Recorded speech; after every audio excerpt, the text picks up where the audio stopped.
There's a profound economic shift happening right under our feet, and it's completely redefining what success means for an entire generation. They're calling it the inheritance gap, and it's the very reason that, for so many people, the future feels like it's been indefinitely put on hold. This quote, well, it cuts right to the bone, doesn't it? The entire rule book we were handed, work hard, save your money, and you'll get ahead, that book is being rewritten right before our eyes. The new game, it seems, isn't about what you earn. It's about waiting for a completely different kind of payday. And this is the reason why. $90 trillion. That is the sheer scale of what's being called the Great Wealth Transfer. It is the largest in human history, and it's not some far-off event. It's happening right now. It's the central economic force that is quietly shaping all of our lives. And this all creates a phenomenon that people are calling the 2026 waiting room.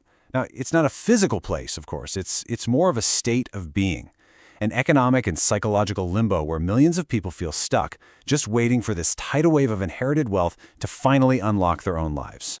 You see, we've hit a pretty significant tipping point, a point where your family's financial past can actually have a bigger impact on your future than your own career path. Your lineage is literally becoming more valuable than your labor. And the real question is, how on earth did we get here? Well, it all started with an event called the Great Decoupling. This is the moment when the economic engine kind of fractured. It's the precise point in time when the promise that a good job would lead to a good life, well, it just started to fall apart. Let's be really clear about what we mean by that. For decades, the social contract was pretty simple. As the economy grew, your paycheck grew with it. And that allowed you to buy things, essential assets, like a house. The Great Decoupling is the moment that contract was broken. Wages just flatlined, while the cost of those same assets, especially housing, shot into the stratosphere, completely untethered from anything happening in the real economy. And this data right here, it just visualizes the problem perfectly. Take a look at the real GDP growth on the right. It's practically non-existent, projected at just 0.7% for 2026. Now look at the average home price on the left. It's stubbornly, impossibly high. The real economy is barely moving, but asset prices are behaving like we're in the middle of some historic boom. And this number, this is the insurmountable wall for anyone trying to save their way into the middle class. A national average home price forecast of almost $700,000.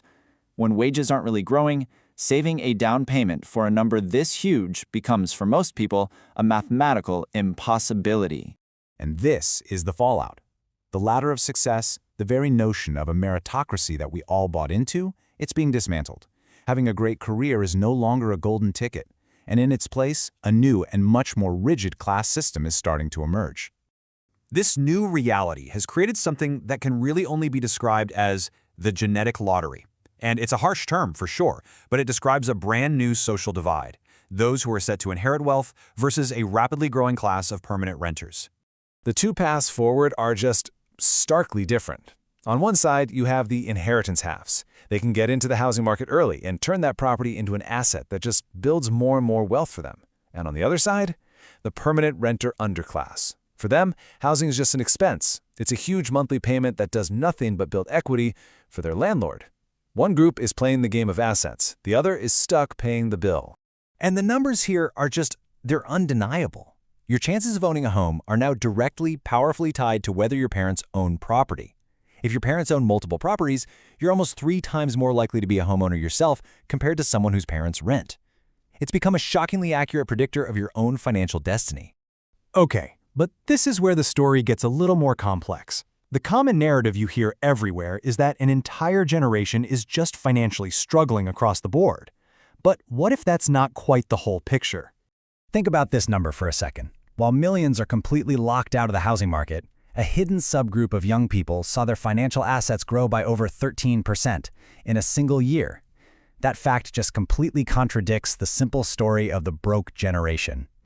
So here's what's really going on. There's a small, quiet, but incredibly powerful group of these inheritance haves who are just skipping the traditional housing ladder altogether. They're using early access to family money to build wealth in the stock market at a pace that no one else can possibly match. And that's widening the gap even further, right within their own generation. Now, this very strange economic situation, this waiting room where millions are just hanging in limbo waiting for a future windfall, well, it's created a business opportunity. A whole new industry has popped up specifically to profit from this very delay. And this is how it works. Companies are now offering something called an inheritance advance. Basically, you prove you're in line to inherit money, they give you a chunk of cash today, and then they get paid back later, plus some pretty hefty fees directly from the estate when it finally pays out. It's a financial product designed to let you borrow from your own future, but believe me, it comes at a very steep price.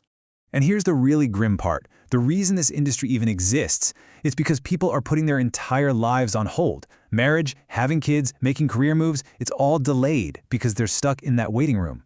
These companies, they're literally monetizing that desperation. They're selling people a chance to press play on their own lives. So where does all of this lead? Well, it leads to a widespread feeling of system failure. Let's just zoom out and look at the bigger picture, what this all means for society when people start to believe the economic game is just fundamentally rigged against them. This, right here, basically summarizes the new reality. The whole story of the self-made person, it's fading away. Economic survival is becoming dependent on owning assets, not just earning a wage. And because of that, social mobility, the ability to climb the ladder and improve your life, is collapsing. Your future is being defined by decisions that were made generations before you were even born. And look, this isn't just some theory or speculation. This is from Statistics Canada, a government agency. They're explicitly stating that this growing dependence on family wealth harms our ability to move up in society. That's an official admission that the system itself is becoming less fair. Which leaves all of us with this one final critical question. When an entire generation grows up believing that hard work simply doesn't pay off anymore, that success is predetermined by who your parents are, what happens to them? What happens to their ambition, their drive, their faith in the system itself? What happens to the players when the game feels rigged from the very start?